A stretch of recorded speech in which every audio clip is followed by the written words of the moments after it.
Welcome to the Releasing Your Music Master Course. I have two goals for you in this course.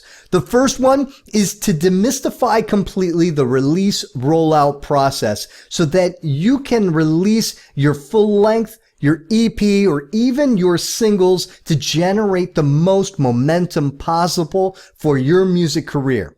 My second goal is to raise the ceiling of what you believe is possible by showing you how to 10x your streams, 10x your sales, and show you what that's going to do for your career in music. Thank you very much for coming. This is a huge step, and by being here, you're showing that this is important to you. You're showing respect for your art, for your music, by wanting to get it into as many hands as possible so that you can continue to make the music that you love to make. That's why I'm happy that you're here.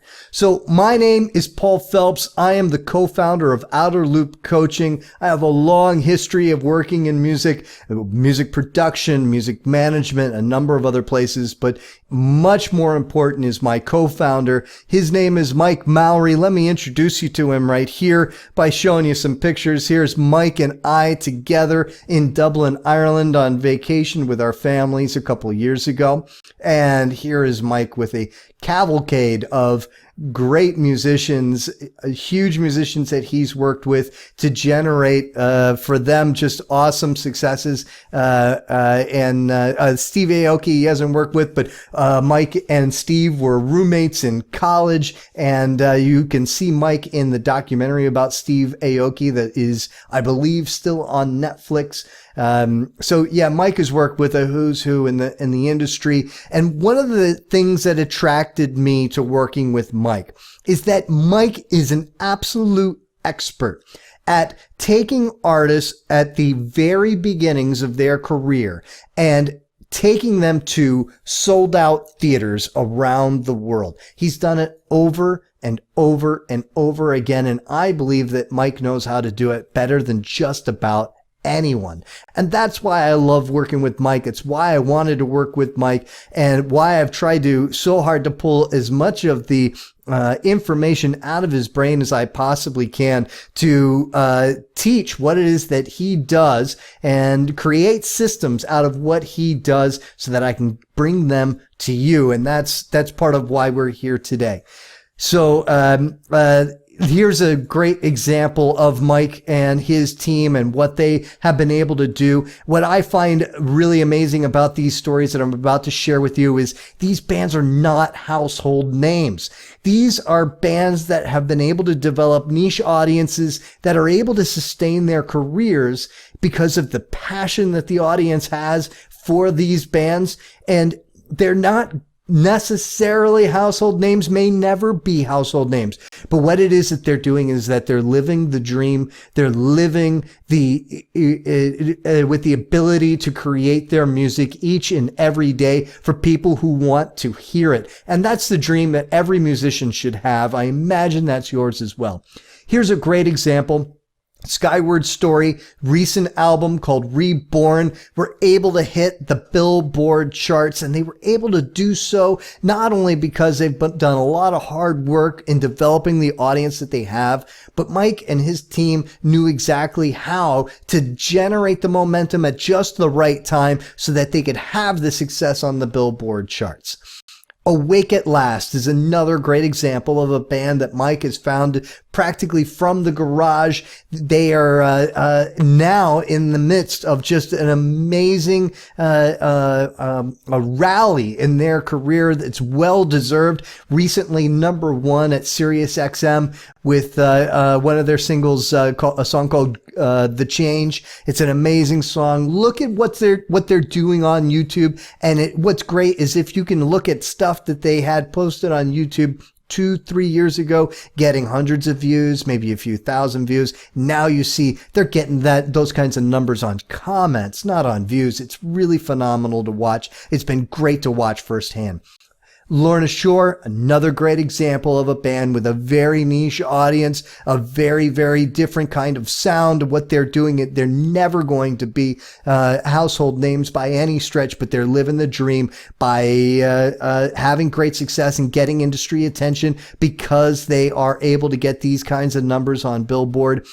And my favorite example is this band here called Ice Nine Kills.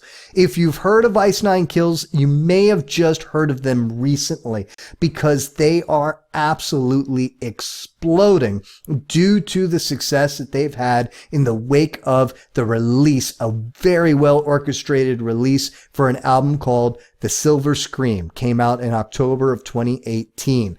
Prior to this, Ice Nine Kills were a band that would be second, maybe even third on a touring package, usually United States, a little bit of European touring as well. They were just one of those bands that audiences would love, but they would walk into the room not being sure who they were. Ice Nine Kills doing some headline dates, but not on the regular, and would make it onto the very sort of bottom rungs of the Billboard charts with each release, but they were getting better and better as musicians, getting better and better with their release rollouts until the most recent one with The Silver Scream, which absolutely crushed expectations. They were able to get to number 27 on the Billboard charts. This is higher than many other artists that are being covered in People magazine and getting on Entertainment Tonight or whatever TV shows are talking about artists all the time. Ice Nine Kills were able to absolutely trounce them, and they did it through a very, very well orchestrated release rollout. 3.5 million streams of their singles leading into the first week rollout, the first week sales and streams that counted towards their Billboard. It's amazing. This is my favorite picture of Mike in regards to Ice Nine Kills from when I started working with Mike a few years ago. Again, Ice Nine Kills getting success, having some success, generating some momentum, but just hadn't really peaked. And it's funny looking back at this picture now, because at that point we thought, wow, this is great. We're really doing good things now. The guys didn't need jobs. They could just do their music full time, but still believing in Spencer and the band and believing what it is that was possible ahead of them. But this is almost quaint in retrospect. So the question you might have, I know a lot of people have, is that catch-22 of, how do you get streams when nobody will pay any attention to you? How do you get anybody to pay attention to you when you can't get any streams? You can't get the Facebook likes. You can't get the Instagram follows. All that stuff. It's this catch-22. This catch-22 is what Outer Loop, this is what Mike Mowry faces every single day. And he's found a way to burst through it. And so that's kind of why we're here. And now you can see that Ice Nine Kills, when they headline shows, and they're doing so now for sure, they're headlining shows, they're packing the theaters anywhere they go in the United States. Can't wait to get them to Europe, or they're going to be packing them in there as well. It's just amazing to watch. And this is the thing, is watching this happen for Ice Nine Kills, watching what's happening for Awake at Last, watching what's happened for many of Mike's clients over the years and the success that they've had. I've seen these artists at the very start, at the very point where they were frustrated, perhaps just like you are. Why is it that we're not getting the attention? What do we need to do in order to make this, to grow this? Why aren't we getting chances? Mike bursts through that, and that's part of what it is that we're here to talk about today. So this is the Releasing Your Music Master Course. It's a 3-part series. This is the first part. I'm going to tackle all of these issues for you and show you how to burst through. And the first thing that we're going to do in this week, we're going to talk about how to design a release rollout that is going to absolutely crush. So yes, it's a bit of looking like this, where I've got a Google sheet here that I got a picture of. It's going to show you that you got to go step by step, week by week, And yes, that is kind of the tool. This is what Mike and his team use every single day for each of their releases in order to strategize, in order to plan for the first week, in order to generate the most momentum possible. And it's the way you should do it as well. And so this is the other thing I wanted to talk about. It's the importance of the release rollout. Why does it really matter? So if you're going to look at this line, it's a blue line, right?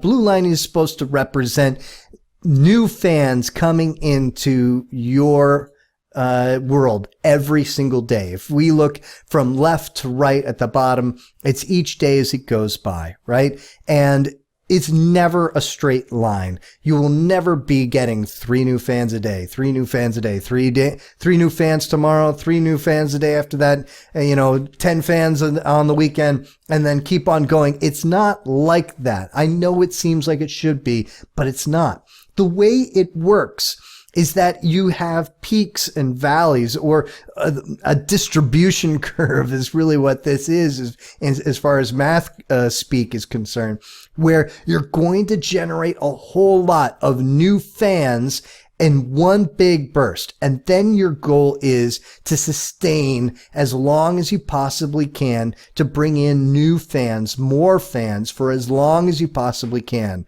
before you then have to design and roll out your next release in order to try to get to that high peak once again. You've seen this probably with, say, like major label artists. You'll notice that when they have a very successful release, the album cycle that follows will last a year, 2 years, 3 years, sometimes more, where the artist will be out on the road hitting market after market, playing their new songs, playing the album, getting local media attention, getting all of that focus on them in order to try to generate new fans in every market that they go. They're trying to take that long blue line that follows the red part there. They're trying to get that decline that happens of new fans coming into the fold. They're trying to get that to be as extended as they possibly can. And this is the same thing that you need to do. Now, it may not be all about your ability to, you may not be able to go on the road for 3-4 weeks, let alone for months at a time due to other commitments, other things that you've got. You may not be able to get to that point, but you want to get closer to that if you want to make music your career. And so the example is still the same. It's just on a smaller scale. You want to generate as many new fans as hard and as fast as you possibly can around the release of your new album, full-length album, or EP, and then try to sustain the growth of new fans into your world for as long as you possibly can afterwards. Okay. So, all right, now let's go to like some real teaching portion. I told you we're going to talk about how Mike and his team design a release rollout. So let's do that now. All right. So this is where the rubber meets the road. There's going to be a lot of things of value that you're going to get out of this masterclass, but I believe that this is the biggest, the most important. This is the thing that is the difference between independent musicians putting out their own album and EP versus when a record label or a management company in cooperation with a record label rolls out their album or EP. It's the reason why the album or EP coming out from a record label is successful on Billboard charts and successful in generating momentum for the musicians, and why so many releases by independent musicians just die on the vine. Now, there's a lot of different things that set a record label apart from an independent musician. Obviously, they already have a lot of connections in the industry that can result in media attention that an independent musician's just not able to get for themselves. An independent musician is going to find getting onto official Spotify playlists a much bigger challenge than a record label is going to have. So what we're going to talk about now is hopefully going to be among the ways that we reduce the difference between your release and what is possible for it versus the release that's going to come out on a record label or a management company with a record label. We know that this stuff works because Outer Loop Management and Outer Loop Records work like this every day, okay? And the biggest thing that they do that a lot of independent musicians don't take advantage of doing for themselves, but I promise, after today, you will never look at an album release rollout the same way again. The biggest difference is planning. So I'm going to show you exactly how Outer Loop plans the release of every album or EP that they put out or they're involved in. Now, another quick caveat, I'm going to say album, I mean album or EP, and I should also add that this strategy can also be effective for singles.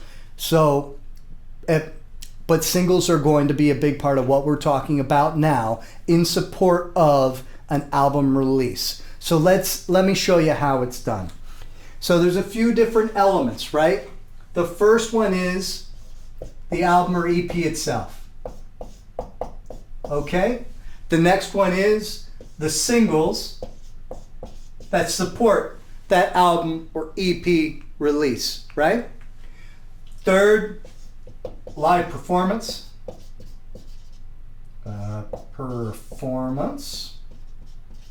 So you got your album or EP, the singles that come out to support that release, and your live performances.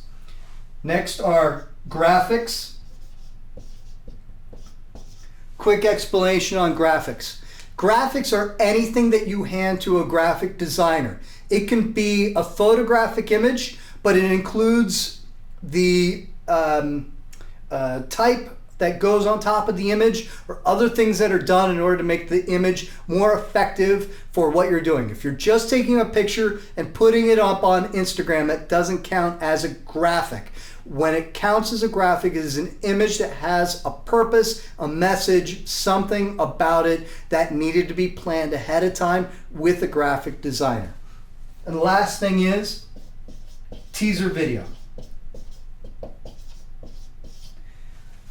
Teaser video is anytime you need to put video through an editing software, with the exception of your official music videos. Those official music videos really are a part of the singles here, where you're trying to release the singles in a way that people are going to consume. Music video is a great way to do it.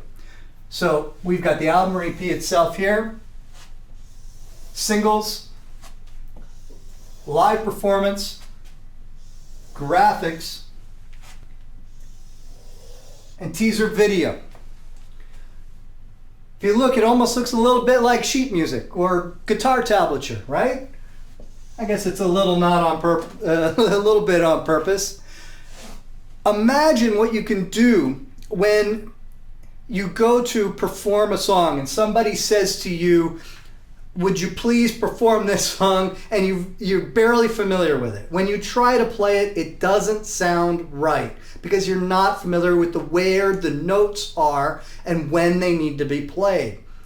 When you get guitar tablature or sheet music and you're able to read it and play from it, it may not be perfect, it may not even be awesome, but it's going to be pretty close. It's certainly going to be a lot better than when you're just trying to make it up as you go along. And that's what we're trying to do here. You're trying to put together a plan that you only just need to follow going forward, right?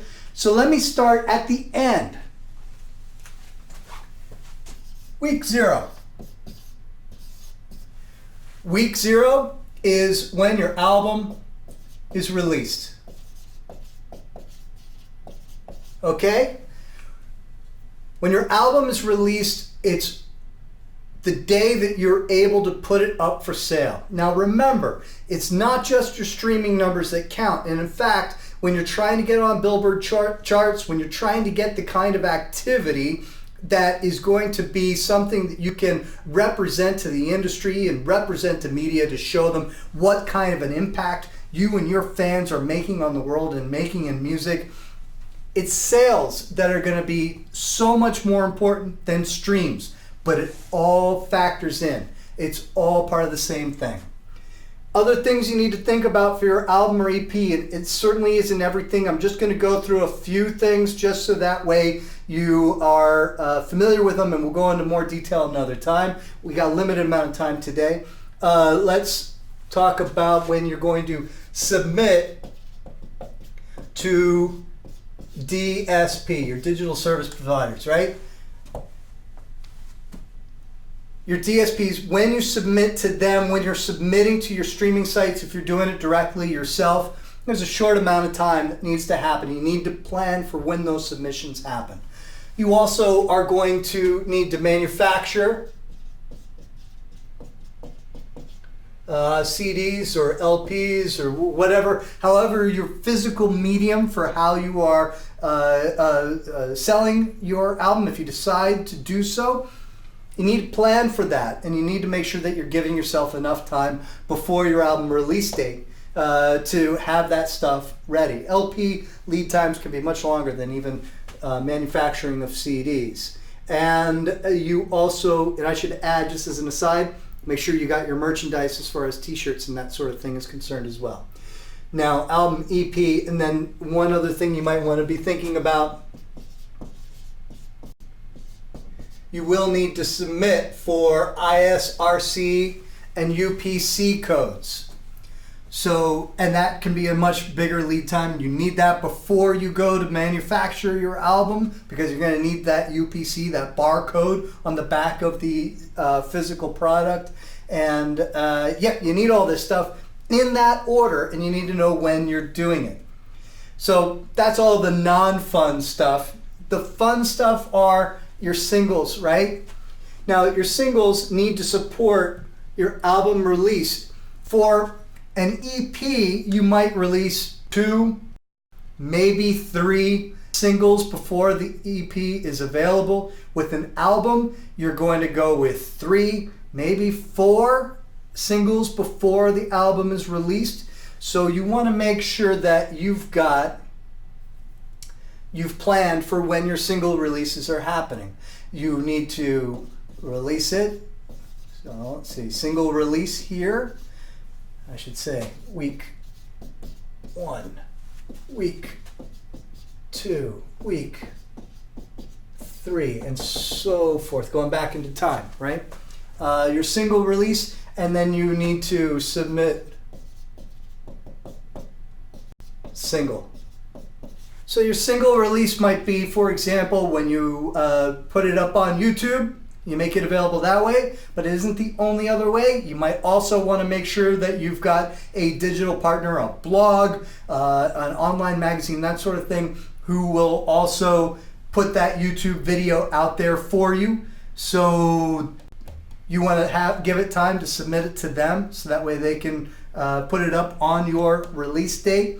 It can also be the amount of time before you have it up on the streaming sites, your Spotify, Pandora's, and the rest.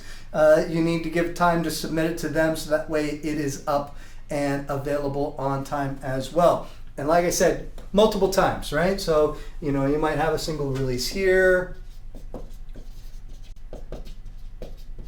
and your submit right before. You might have another one over here, single release, and so on and so forth, going back into time, right? Okay, live performance. One quick, I'm just going to cover this real quickly. I won't go into too much depth. Your live performance, you want to perform as many times as you possibly can to as many potential and current fans as you possibly can on the week before and the week during your album release. You want to sell as many albums, LPs, physical product, even if it's a thumb drive with the digital files on it. You want to sell as much as possible, and a great way to do it is by performing live. You generate excitement. Nothing is better, nothing is more fun than a live performance. And if you're booking your shows in the 10, 8 markets that you have got your biggest following in, it's going to make a great impact on those first week sales. You need to make sure that you are counting every single sale and that they do count towards your SoundScan numbers, right? So let's put that here. You've got your CD release parties. We'll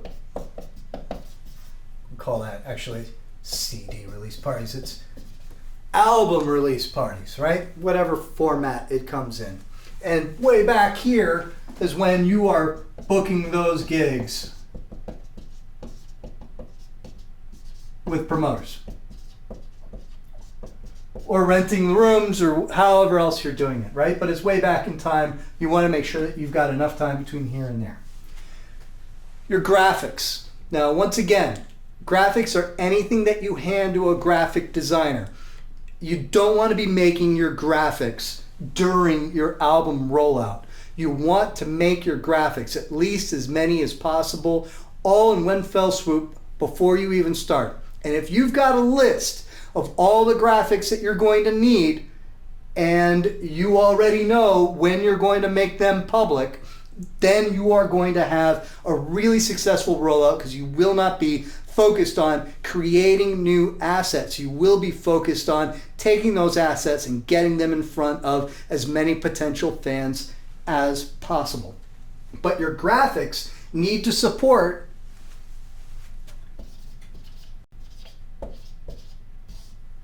your album release parties.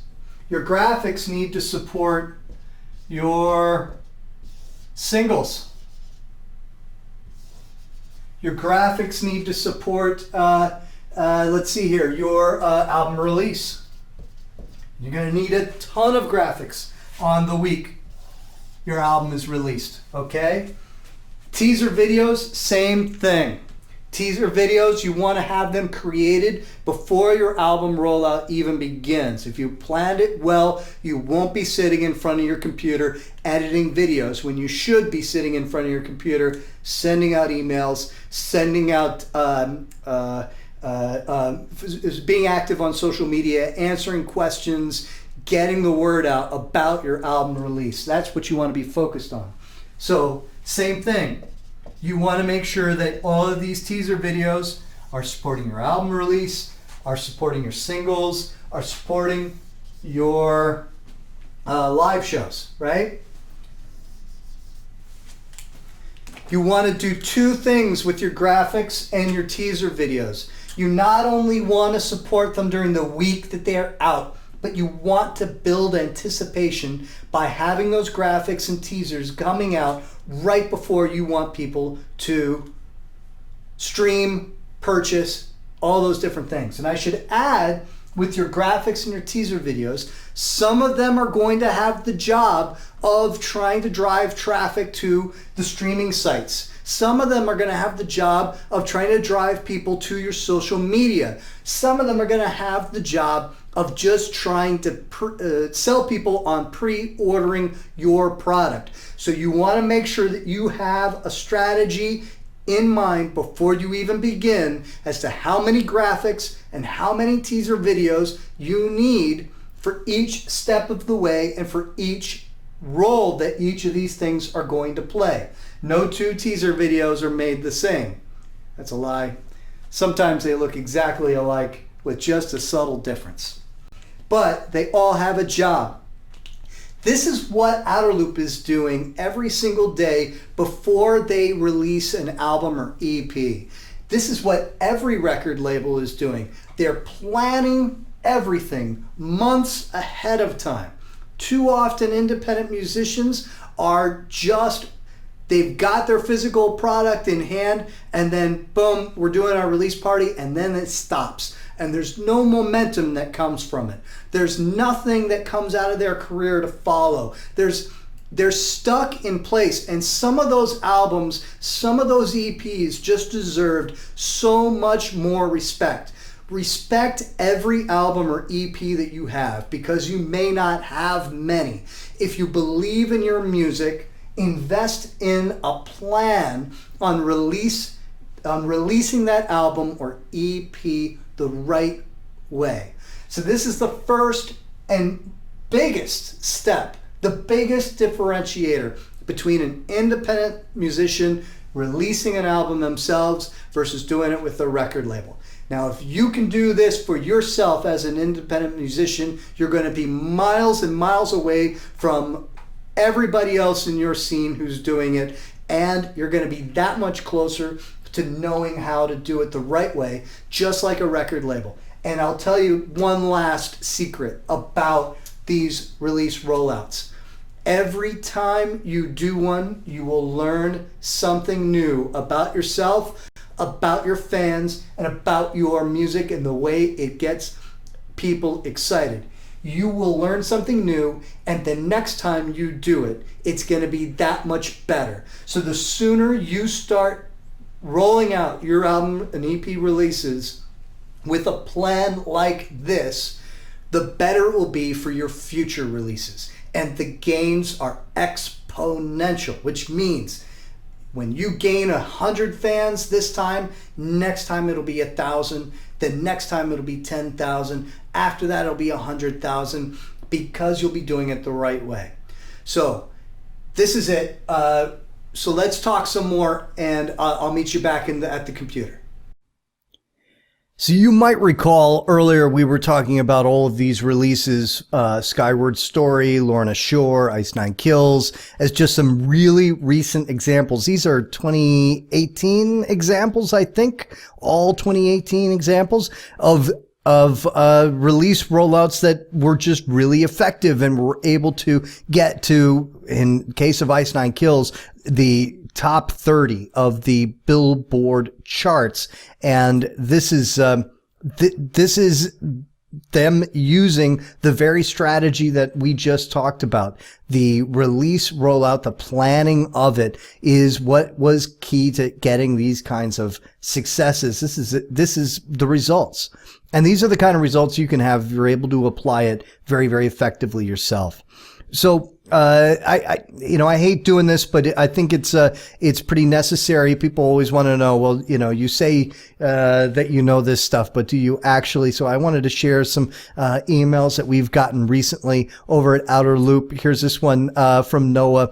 Just wanted to drop you a line and say thank you. I've been watching your videos and reading your ebooks for a while now. I just read through your music management primer, and I'm happy to report that I went from years of 0 paying clients to 5 or 6 paying clients in the past month. Actually, I've made more money in the past month in the music business than I have in about a decade of touring, marketing, managing, and promoting. It's largely due to implementing a lot of the things you talk about in your instructional material. So, and you can read the rest of it if you want to pause the video. Just great things for Noah. Thank you, Noah, if you're watching. Really appreciate it. Tim wrote, Outer Loop Coaching has been an amazing platform and an absolute necessity for your band brand to grow. Paul and Mike have given us the opportunities to get insights on tools and strategies that do work as long as you put in the work. With their Release It Right strategies, we have generated 17,000 plus streams on Spotify within the first couple weeks of our latest single. Invest in yourselves and invest in Outer Loop Coaching. Jay wrote in on Facebook, hello all, it's a big day for my company and our artist with the release of their latest record. I took these courses so that I could release this album the right way, and utilizing Mike's advice made the process so much easier. If you have time, go and enjoy the record and leave your thoughts if you care to. A huge thank you to Mike, Paul, and everyone at Outer Loop for these brilliant courses. And Jay, thank you. And Tim, thank you for writing in. Roy, just the last one, Outer Loop Group is life, using all the courses from Outer Loop prior to releasing the debut single music video today. Has been a great step forward for us. Cheers to everybody in here grinding. Thank you, Roy. Thank you, Roy. So, this is also one of those things you might be thinking, I want to be a musician, not a music business professional. And I get it. And just to give you where I come from, I'm a music fan more than anything else. And that is the perspective that I bring here. I believe that that if musicians in today's music industry can be truly great at releasing their own music, it's got a better chance of finding the people who will love it. And that, as a fan, you've got to be very, very grateful for. I am grateful for every one of the artists that I've fallen in love with over the years. And I'm thankful to everybody who was able to get that music to me. If that was just the musician themselves or a whole team of people, doesn't matter. I'm just glad I got great music. So as a result, I also know that when a musician is distracted by the music business of side of things, it's no good. It's absolutely no good. So I have mixed feelings when I see a lot of the instructional material that's out there for musicians on how to be better adept at all the different things that they need to do to become a professional musicians, and regarding the business side, because I wish beyond all things that musicians could just focus on their art 100% of the time. Unfortunately, until you're an artist who is generating the kind of capital that will attract great people to work with you in order to generate even more, until then, you're going to get either nobody who wants to help you, or you're going to get people who frankly might get you into bad deals. So my goal with everything that we do at Outerloop is what I call tablature for the music business. All you need to do is play the right notes at the right times. And if you do that successfully, it may not be exactly perfect. It never is by any stretch for anybody, but it may not be exactly perfect, but it's going to be really, really close. And that should be good enough. It should be convincing. So what I love to try to do is to create systems out of what it is that's happening in the music business, so that instead of trying to learn everything, all you need to do is follow the steps. Next time, okay, the next step that we've got here in the releasing your music master course, I want to talk about fans, because they're the most important people in your world, right? Where do your fans come from? How do you find more of them? How do you convince them to become fans? How do you keep them? And then how do you activate them? How do you make them the kinds of fans who will talk about you with everybody and generate more and more fans for you? So that's what we're going to do in the next class here. Do me a favor. There should be a place down below where you can put down your comments. Please write down. Let me know. Did you like it? What types of questions do you have? What types of things can you tell me? For example, like, what do you think is possible that you might not have thought was possible before you started watching this first part of the Releasing Your Music Master Course? Did this get you excited to release your next album, full-length album, or EP? Did this get you pumped? That's what I'm really hoping for, and that's what I'm hoping you're going to want to do some awesome things with the next release. So let me know down in the comments. I promise I will read every single one of them. I will answer as many as I can. So thank you very much. I will see you in the second part of the Releasing Your Music Master Course.